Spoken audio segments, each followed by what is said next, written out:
လုံးဝမင်္ဂလာပါကျွန်တော်ဒီဗီဒီယိုကတော့ဒါ unfrequent ကြီးတဲ့ကနေမျက်ရည်တွေနဲ့တောက်ပသွားခဲ့ပြီဖြစ်တဲ့အီဂျစ်ဘုရင်ကြီးမိုဟာမက်ဆာလာရဲ့ဒီပါဦးမှာရှိစဉ်9နှစ်တာကာလအတွင်းသူ့ရဲ့တမိုင်းဝင်အောင်မြင်မှုတွေအနေနဲ့အချင်းဆုံးလေး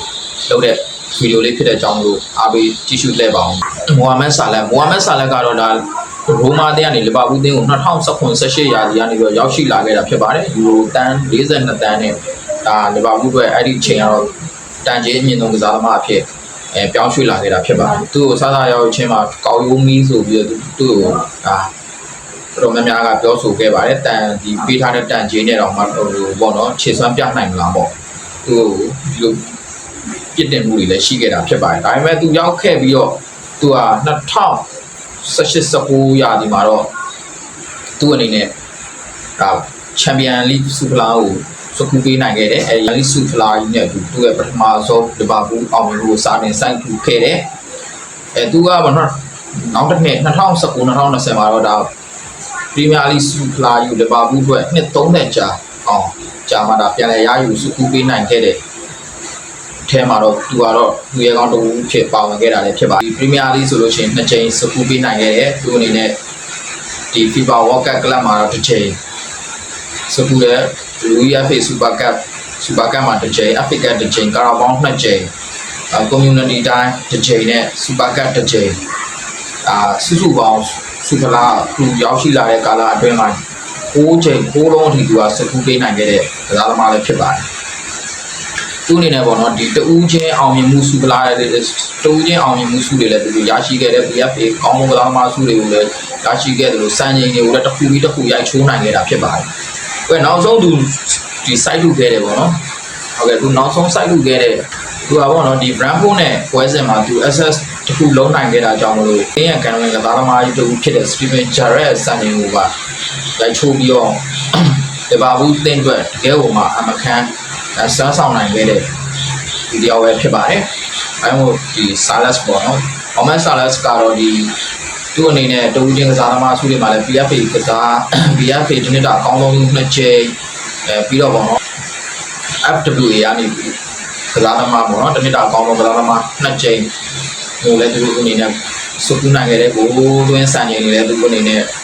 Goran Boost တွေလည်းသူ့အနေနဲ့စုပူနိုင်ခဲ့တယ်ပေါ့နော်။ဆာလာရဲ့အောင်မြင်မှုတွေကတကယ်ကိုမှဒီလီဗာပူးတင်းမှာစံချိန်တင်နေတဲ့စံချိန်တစ်တွေနဲ့သူစိုက်ထူနိုင်ခဲ့တာလည်းပြရပါတယ်။ဒါကြောင့်မို့ကစားသမားအနေနဲ့လည်းဒီ MV ကွင်းမှာနောက်ဆုံးဒီ Brentford နဲ့1-1တေချပြီးနှုတ်ဆက်တဲ့အချိန်မှာမျက်ရည်ဆက်လက်နဲ့ကျွန်တော်တို့မျက်ရည်တွေနဲ့နှုတ်ဆက်ထွက်ခွာခဲ့ရတာလည်းကျွန်တော်တို့တွေ့မြင်ခဲ့ရတာဖြစ်ပါတယ်။ကျွန်တော်တို့ဒီ Salas ကိုပေါ့နော် Mohamed Salah ဆိုတာကတော့ကျွန်တော်တို့ပရီးမီးယားလိမှာတကယ်ကိုမှဒီဒူရီယာမက်ဆီလောက်မက်ဆီနီးပါမြင်တွေ့ခဲ့ရတာဖြစ်ပါတယ်ကျွန်တော်ဒူရီယာမက်ဆီဆိုပြီးတော့ကျွန်တော်တို့ခေါ်ခဲ့တဲ့ Egypt ဘုရင်လုံးဝကိုတကယ်ကိုမှကစားအားကောင်းခဲ့တယ်တုံးလုံးတိုက်ကစားအားကောင်းခဲ့တဲ့ကစားသမားအဖြစ်ကျွန်တော်တို့မြင်တွေ့ခဲ့ရတာလည်းဖြစ်ပါတယ်9နှစ်တာခီးအတွင်းမှာလီဗာပူးအတွက်သင်းပရိသတ်တွေအထွတ်ကတော့တကယ်ကိုမှဝိုင်းနဲ့ချီပွဲရနှုတ်ဆက်ပွဲလည်းဖြစ်ခဲ့ပါတယ်သူရဲ့စံချိန်ကောင်းနေတဲ့သူစိုက်ထူခဲ့ပြီးတော့ပေါ့နော်ဒီလီဗာပူးတင်းရနေပြီးတော့ဒီနေ့2025-26ဘောလုံးရာဒီနောက်ဆုံးပိတ် Brentford နဲ့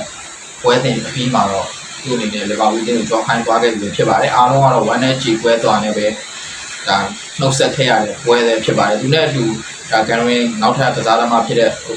ရောဘတ်ဆင်ပေါ့နော်ရိုကိုလည်းဒီနေ့မှာအသင်းနဲ့အတူအဲ့ဒီနေ့မှာပဲနှုတ်ဆက်ထွက်ခွာခဲ့ရတာဖြစ်ပါတယ်ဒါကတော့မိုဟာမက်ဆာလက်ကြောင်းလေးကျွန်တော်ပြောခဲ့တာဖြစ်ပါတယ်တကယ်မှကျွန်တော်တို့1နဲ့ခြေခွဲရတဲ့နေ့တရက်ကိုကျွန်တော်တို့တွေ့ပိုင်ဆိုင်ခဲ့ရတာလည်းဖြစ်ပါတယ်မိုဟာမက်ဆာလက်အတွက်စံချိန်တစ်တိနဲ့အတူဒါနှုတ်ဆက်ထွက်ခွာခဲ့ရတာဆိုရင်တော့သူ့အတွက်ကတော့တကယ်မှတန်ဖိုးကြီးကြီးဒါလက်ဆောင်ခဲ့ကြားယူသွားခဲ့တာလည်းဖြစ်ပါတယ်တမိုင်းစံချိန်တွေကြောင်းရွှေချင်းနဲ့ရိုမာတင်းကနေရောက်ရှိလာခဲ့ပြီးတော့အော်ယိုမီလို့လူတွေကသူ့ကိုဝေဖန်ပြောဆိုပုတ်ခတ်မှုတွေသူကအကောင်းဆုံးကြော်ဖြတ်ပြီးတော့9နှစ်တာခီးမှာစုစုပေါင်းအဓိကစုဖလား9လုံးကိုသူအနေနဲ့အတင်းအတွက်ရယူပေးနိုင်ခဲ့တာလည်းဖြစ်ပါတယ်။ဟုတ်ကဲ့ဒါကတော့ဒီနေ့မှာကျွန်တော်မိုဟာမက်ဆာလာရဲ့တကယ်ကိုမှဒီကန်ဝင်ကစားသမားတစ်ယောက်ပေါ့နော်လီဗာပူးတင်းအတွက်ကန်ဝင်ကစားသမားတစ်ယောက်အတင်းကနေထွက်ခွာနှုတ်ဆက်ခဲ့ရတဲ့ဗီဒီယိုဖိုင်လေးကျွန်တော်လုပ်ခဲ့တာဖြစ်ပါတယ်။ ကျွန်တော်တို့လည်းဒီဘောလုံးရဝင်းလူတွေအကုန်လုံးကလည်းဒီမိုဟာမက်ဆာလက်စ်ရဲ့ဒီနှုတ်ဆက်ထွက်ရတဲ့ပုံရိပ်တွေကိုကျွန်တော်မြင်တွေ့ခဲ့ရရင်မျက်ရည်ကြားခဲ့ရတဲ့အနေအထားမျိုးရောက်ခဲ့ပါတယ်ဟုတ်ကဲ့ဒါလည်းကန်ရီတယောက်ရဲ့နောက်ဆုံးဘယ်သူမဆိုဒီအသင်းကိုတော့ဒီခွဲခွာရမယ့်အချိန်လေးလေးကတော့ကြားရောက်လာမှာပဲလीဟုတ်တယ်မလားဒါကြောင့်မလို့ကျွန်တော်တို့အနေနဲ့ဒီနှုတ်ဆက်ပွဲရတော့ဆာလက်စ်ဘက်ကောကျွန်တော်တို့ပရိသတ်တွေအတွက်ပါတကယ်ဟိုမှဒါသူ့အတွက်ကလည်းအောင်မြင်မှုတွေကိုစုပြီးတော့အကောင်းဆုံးဒါဒီကနေနှုတ်ဆက်ထွက်ခွာသွားခဲ့လို့မြင်နေ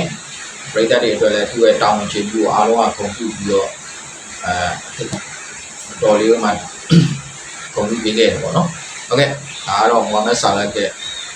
ဒီဘာဘူးတဲ့ကနေနှုတ်ဆက်ထွက်ခွာသွားခဲ့ရတဲ့ကျွန်တော်ဒီဗီဒီယိုကလေးလေးဖြစ်ပါတယ်ဟုတ်ကဲ့အားလုံးကျေးဇူးတင်ပါတယ်ခင်ဗျာ